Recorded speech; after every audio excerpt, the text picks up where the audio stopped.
because you're meeting people and talking to them about things that are important to them. And you create this connection and this network and confidence in people. And that snowballs, starts to get bigger and bigger. Many business owners, especially the local independent ones, are really going to see that economic case and the holistic view of local renewable energy and be very supportive. What makes Colorado a hotspot for 100% renewable energy? And why is the southwestern Colorado town of Durango joining the fight for clean energy? On this episode of Local Energy Rules, we talk with climate activist Lissa and Managing Director of the Local First Independent Business Alliance, Monique DiGiorgio, about these issues. I'm John Farrell, Director of the Energy Democracy Initiative at the Institute for Local Self-Reliance, and this is our special Voices of 100 series focused on local leaders and their pursuit of 100% renewable energy. It's all a part of Local Energy Rules, a bi-weekly podcast sharing powerful stories about local renewable energy. Lissa, welcome to the program. Thank you for having me. And Monique DiGiorgio, welcome again to Local Energy Rules. Thank you, John. I wanted to start off and to pick on you, Lissa, just by eyeballing the Sierra Club's map of cities that have made 100% renewable energy commitments. It seems like there's something in the water in Colorado and that it's a hot spot. Do you have a sense of why it is that so many Colorado communities feel motivated to make this commitment? And does that connect with, do you feel like it's similar to what motivated folks in Durango to adopt this goal? Yes, I think it's all tied into Amendment 37, which passed in 2004, which establishes a net metering law and a renewable portfolio standard for Colorado. We have investor-owned utilities, and we have large co-ops and small co-ops in Colorado. So a little bit different across the state as far as how those are applied. But I think that's what really gave us the impetus to get started on all of this. So as far as Durango goes, we actually started working on renewable energy increasing in our co-op shortly thereafter in 2005. And I can talk to you more about the co-op process and how we approach things differently from most of the other cities that have adopted 100% renewable energy commitments in Colorado. Yeah, I think this is actually a perfect segue into my second question here already, which was one thing that we try to help folks understand through this podcast is the role of utility companies and the fact that there are different kinds. So, in many cities, especially larger ones like Denver, the utility is a private company that's overseen by like a state regulatory commission, folks often appointed by a governor. But your utility, the La Plata Electric Association, is a cooperative, and that's true of many smaller towns or rural communities across the United States. They're served by cooperatives. I'm just curious, how has it reacted to the goal? And does it being a cooperative help or hurt in this process? And maybe if you want to, expand on how you've already been working with them on this, since it sounds like it's been going on for quite a while. Well, right. And typically our co-op, just for some background, is celebrating its 80th birthday this year. And our co-op is run by an elected board of directors. And traditionally, probably the first 50 years of that existence, those board of directors listened basically to what staff told them was going to happen, and they said, that sounds good to me, and went on their merry way. But once we started asking for more renewable energy in the portfolio, we got some pushback. And those directors were really not in favor of that. So we started working to get, should I say, renewable energy advocates on the board. And that took us a really long time. We worked really hard to do that, and we've just last year gained a majority of directors on the board that are renewable energy advocates. So that's been a different process. I would love if you'd expand a little bit on that process in terms of electing the board, because I think people are very familiar with like a local election for a mayor or a city council. And they think to themselves, oh, well, if you get organized, yeah, it might take a little while to get new folks on your council. But if you really build a big movement or, organize a lot of people, you could do it in a fairly short period of time. Is there some reason that it takes such a long time, or is there some difference in the way that the co-op holds its elections that made that more challenging? So we have 12 directors on the board, and we have 4 districts. So 3 directors representing each district. One of those in every district is up for election every year.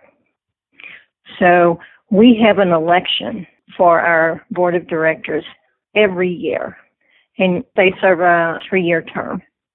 So why was it so hard? Well, you had 12 directors, many of whom had been in there for 15, 20, 25 years. So we're pretty stuck in that model that they've been following for all this time, and very resistant to anything new.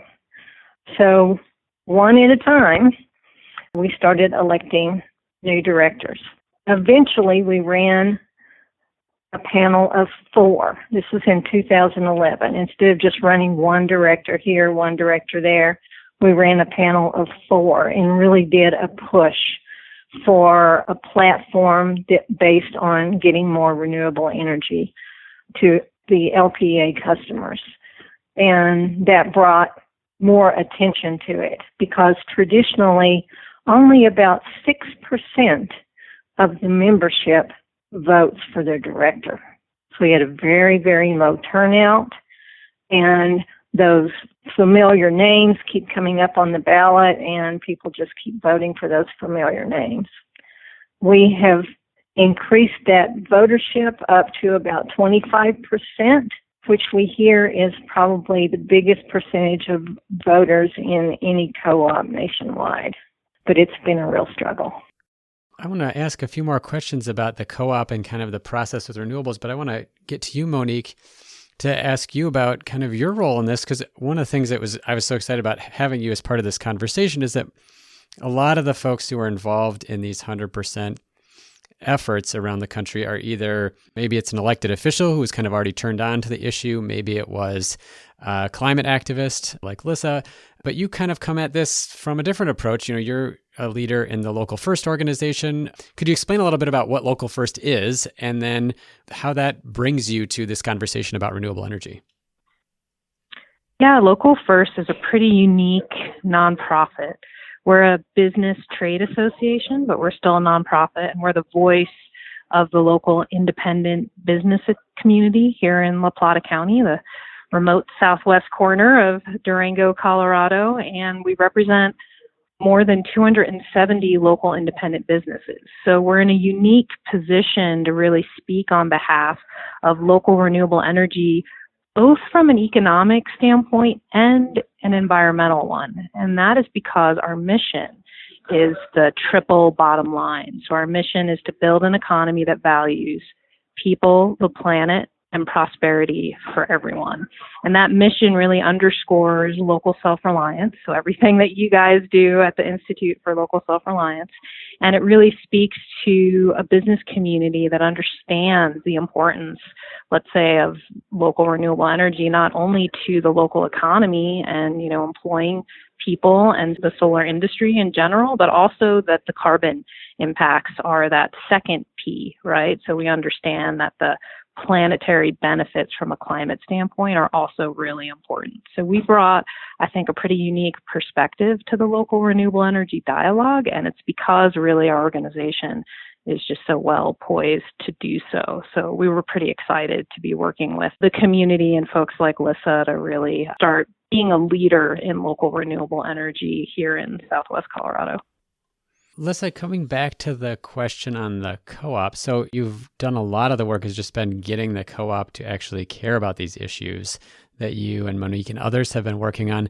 What are the changes that you're seeing? I just saw a Rocky Mountain Institute report, I think it was earlier this year, maybe last year, that Tri-State, which is this larger kind of co-op of co-ops that serves many of the Colorado co-ops, has this big opportunity to shift to renewable energy and to reduce costs for all the co-ops that it produces electricity for.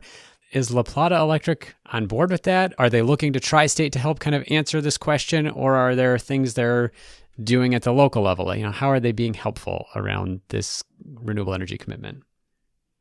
Quite frankly, Tri-State has a noose around our neck, a stranglehold on us, because they required us to sign a long-term contract, which we committed to buying 95% of our energy from them for the next 40 years, leaving us with only the ability to generate 5% locally.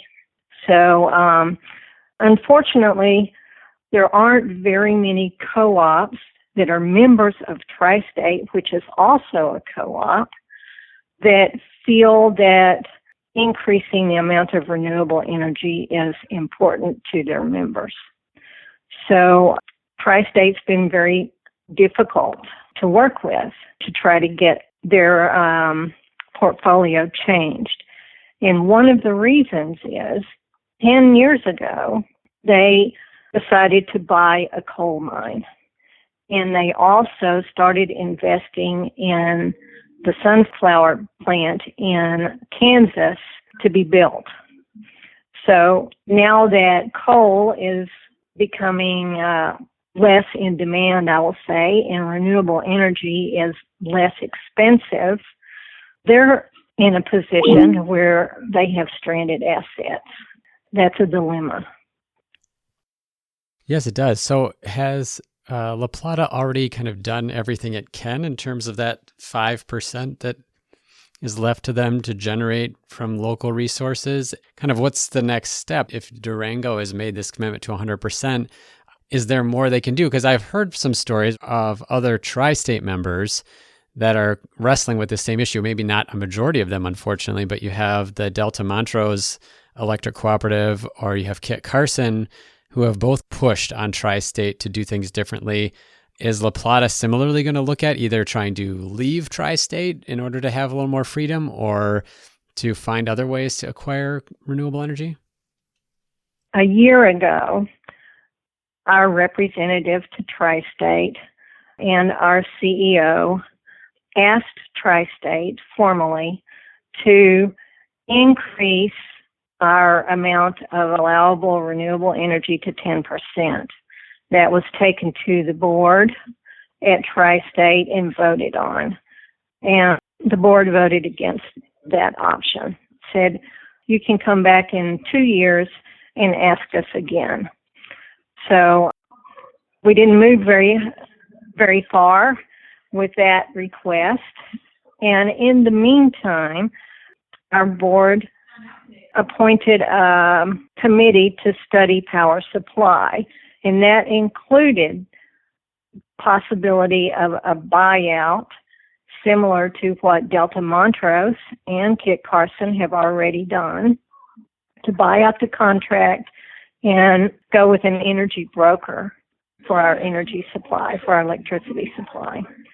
So we are looking at all those options right now, and we have asked Tri-State formally to give us a price to buy out our contract. We're going to take a short break. When we come back, Lissa and Monique will explain why something called a franchise agreement can help cities push their utilities, how having a cooperative utility means members can take charge, and why there are major health and economic benefits to advancing local renewable energy. Hey, thanks for listening to Local Energy Rules. If you've made it this far, you're obviously a fan, and we could use your help for just 2 minutes. As you've probably noticed, we don't have any corporate sponsors or ads for any of our podcasts. The reason is that our mission at ILSR is to reinvigorate democracy by decentralizing economic power. Instead, we rely on you, our listeners. Your donations not only underwrite this podcast, but also help us produce all of the research and resources that we make available on our website and all of the technical assistance we provide to grassroots organizations. Every year, ILSR's small staff helps hundreds of communities challenge monopoly power directly and rebuild their local economies. So please take a minute and go to ilsr.org and click on the donate button. And if making a donation isn't something you can do, please consider helping us in other ways. You can help other folks find this podcast by telling them about it, or by giving it a review on iTunes, Stitcher, or wherever you get your podcasts. The more ratings from listeners like you, the more folks can find this podcast and ILSR's other podcasts, Community Broadband Bits, and Building Local Power. Thanks again for listening. Now, back to the program.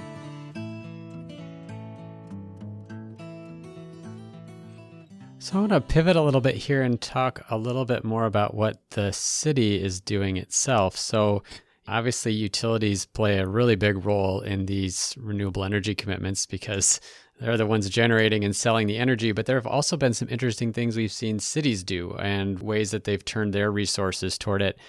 Are there things that the city has done specifically, putting solar in public buildings or trying to change policy to make it easier for residents and businesses to do renewable energy, or developing like a roadmap? We've seen that in some cities. Monique, I want to give you a chance to answer if this is something you've been working on too. Maybe if you want to jump in, otherwise we can go back to Lissa as well. Sure. I mean, we can speak to our most recent, I think, victory, or I would say leadership shown by the city of Durango in just taking the first step, which is setting a goal so that we can then look at what would be a roadmap to actually achieve those goals.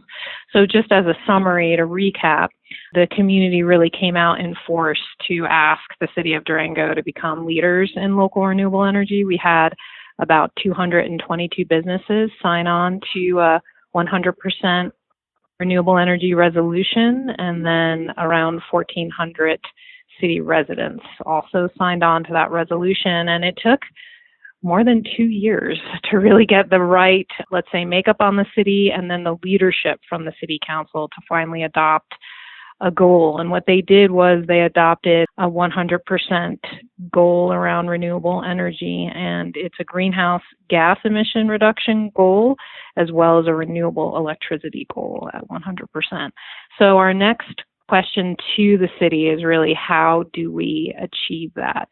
And what we've been told is that kind of the roadmap to get there is something that we're all going to be working on as a community. And I think Lissa can speak a little bit more to some of the projects that the city is looking into, but we really see this as a starting point and that there's quite a bit of work to be done to reach those goals. So we're looking at everything from electrical vehicle charging station to supporting more behind the meter, solar, and really looking at the city infrastructure as well. Also, the city of Durango has a franchise agreement with LPA, and we should have Lissa talk a little bit about that because that provides a unique opportunity where we could potentially help to meet some of these goals. Okay. The city and the Plata Electric Association have an agreement called the franchise agreement. And basically it allows LPEA to work on the infrastructure, which is mainly under the roads in our city, without applying for a permit. And so it's a time saver, it's a bureaucracy saver, so they can do that without any permission necessary. They'll just go do what they need to do. And in return, the citizens of Durango are charged a franchise fee that is payable on your electric bill because it's based on your electricity usage. So it's a small fee, and that fee is collected by LPEA, and then the city is given that money and put into the general fund of the city. So that's basically what the franchise agreement is. 8 years ago, the 20-year agreement expired, and we tried to get language in there that would allow the city to get around the 5% limitation for one, and we put in some milestones or checkpoints for LPA as to whether or not they are doing their part to increase their renewable portfolio. So we did get one clause in there that allows the city of Durango to buy their electricity from someone other than LPEA. So they could contract with, say, a company that puts in a big solar array and buy their energy directly from them. That's a piece that we got in there, not very much, and we're not sure how we might be able to use that in the future. And just to clarify, that's for the municipal buildings, not for all residents of the city being able to go shopping somewhere else for power. Yes, that's correct. We don't really know exactly how we might be able to use that clause. It hasn't been tested at this point. So we could extend it to the residents or businesses, possibly, but we really have not explored that fully, so we really don't know. At this point, the city has invested a small amount of money to put some panels on the airport, and that was a joint venture between the city and the county. And they've done one other small project. They have been evaluating their municipal buildings as to where those solar arrays could be placed, whether the roofing is adequate for the load, along with the snow load that we'll get here in Durango, and where their most bang for the buck might be.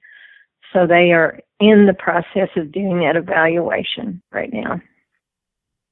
I'm really glad that you mentioned the franchise agreement. We've done at the Institute some research on franchise agreements. We've been involved actually with activists in Minnesota, in Minneapolis, using the franchise agreement expiration similarly as a leverage point back in 2013 and 2014.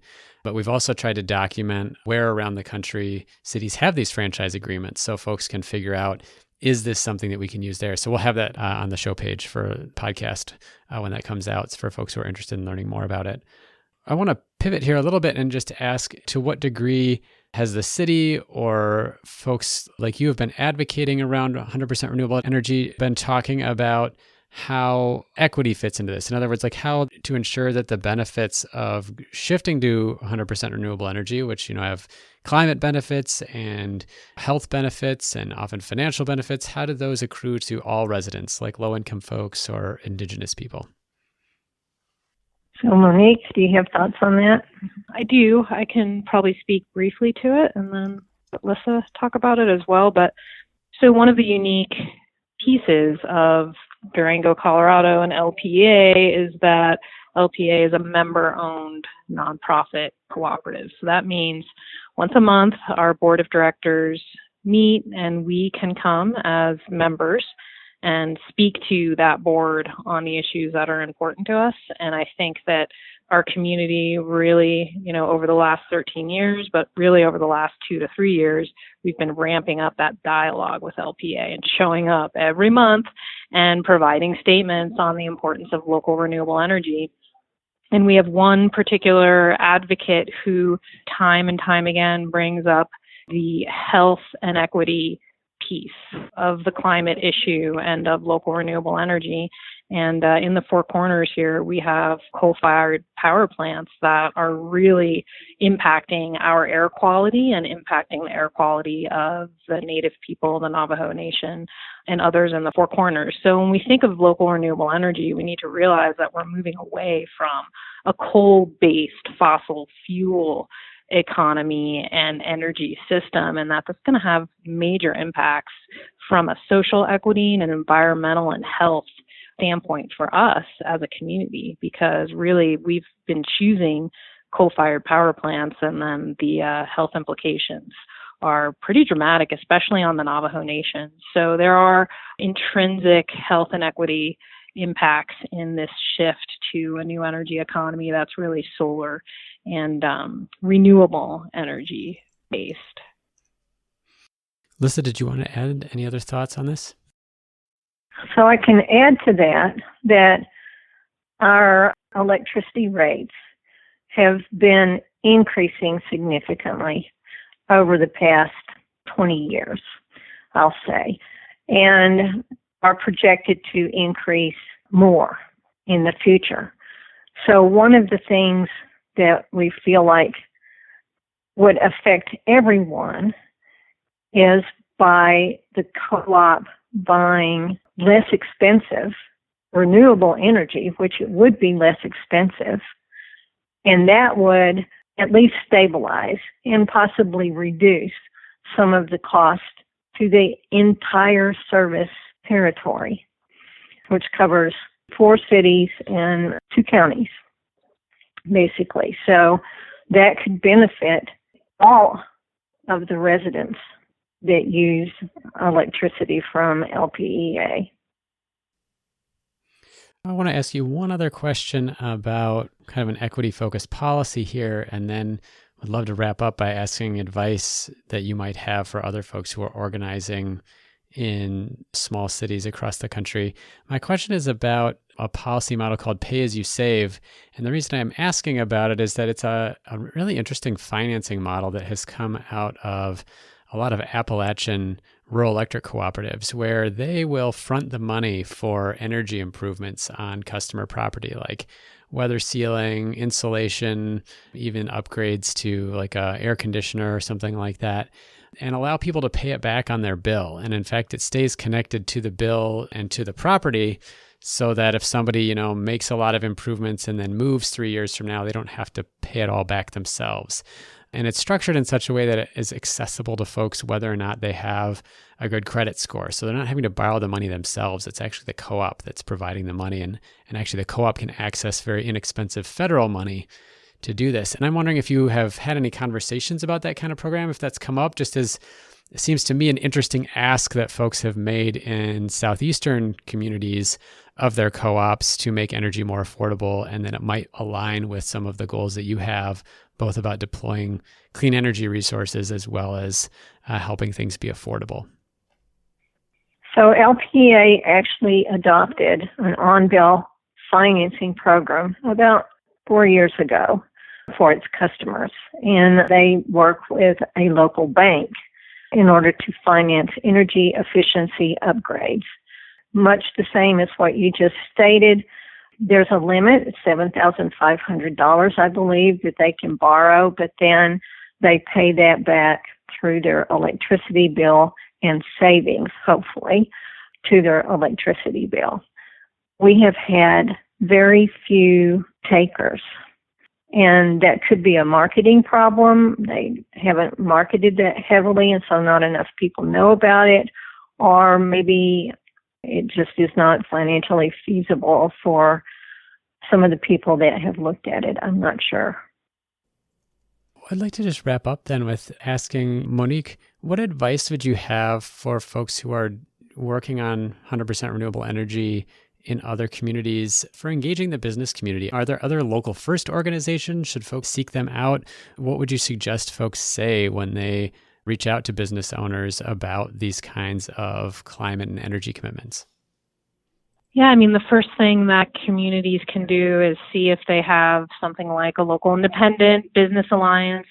There are many across the nation, although, there's really a handful in total. So it's quite possible that a lot of communities don't have a local first as a resource. And I would say that even if you don't have an organized local independent business alliance, what you can do is really use that triple bottom line mission of people, planet, and prosperity for everyone, and really approach your local businesses with that in mind and make the economic case for local renewable energy. Everything from the fact that renewable energy is now less expensive than the old fossil fuel ways of the past, the fact that it creates jobs and that there's really a strong economic case to be made for local renewable energy, and then really integrating that with the benefits for the community around local self-reliance and the environmental benefits, and that many business owners, especially the local independent ones, are really going to see that economic case and the holistic view of local renewable energy and be very supportive. We found our community to be our business community to be very supportive of local renewable energy for all those reasons. Yeah, when you mentioned earlier how many local businesses signed on, it sounded like it was well over half of the members of the Local First organization. Yeah, actually, so when we had all 222 businesses that signed on, I went and cross-checked how many of those were members of Local First, and about 70% were. So that really does show that as a local business alliance, we kind of have tapped into, I think, the local independent business community that supports this type of renewable energy and this type of community benefit. So other communities may have to do a little bit of that legwork, but I think it's a great place to start. Lissa, what advice do you have for folks, whether it's in small cities or those served by electric cooperatives, for trying to get their community started toward a 100% renewable energy goal? Well, one of the things that I've noticed is in the past 2 to 3 years, there has been an increased interest in this topic, whether it be from the economic standpoint, as Monique was mentioning, or from the reducing our environmental impact standpoint, which works in our favor. One-on-one conversations at different events are definitely the best way to go. People can ask the questions that they are interested in, and if we don't know the answers, we can get back to them, but really getting the community educated about particularly our options and what we can do and how much their support means to us is definitely probably the best thing that you can do. It takes a lot of time, it takes a lot of effort, but it's also very rewarding because you're meeting people and talking to them about things that are important to them, and you create this connection in this network and confidence in people, and that snowballs, starts to get bigger and bigger. As far as the business owners, they're really skeptical about what they might be able to do with that 5% limitation, and if we talk to them specifically about what options they might have, most of them in Durango are renters and concerned about, if they make an investment in solar, where would they put it if the owner of the building won't allow them to put it there?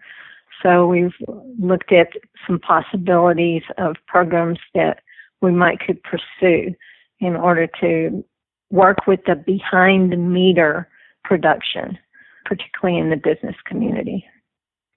I forgot to put this question in my list to give you ahead of time, so I'm going to put you on the spot, but it hopefully is not a terribly challenging question, which is just, is there something in doing this work that you find inspires you that would be helpful to share with other folks who are trying to do similar work? And Monique, I'll go to you first. Yeah, it was so inspiring to see democracy at work. So we spent so many years, and Lissa has spent decades working on this issue, and it was really inspiring to see the community show up in force and really voice the importance of local renewable energy, and our decision makers to hear that, and to the extent that LPA actually in the last year adopted a 50% carbon reduction goal by 2030. And so when you see your voice really be heard at that level, I think it really shows that our democracy is working and that each individual can make a difference. So it was extremely rewarding. And Lissa? Well, ditto on that, most definitely.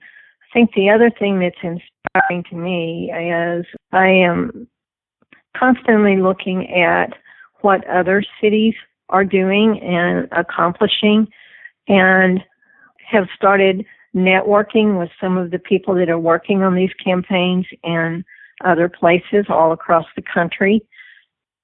When we get together and have conversations about those things, that inspires me and gives me ideas of what we might be able to do here, start working on from a different angle.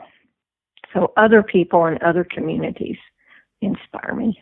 Well, I feel like you couldn't have given me a better opportunity to plug our podcast, where we have over a dozen interviews now with folks from communities that have made 100% renewable energy commitments and telling their stories. And this will be one of them when we publish it. So Lissa and Monique, thank you so much for sharing the work that you're doing in Durango and providing some inspiration for folks in other places across the country as they're doing similar work.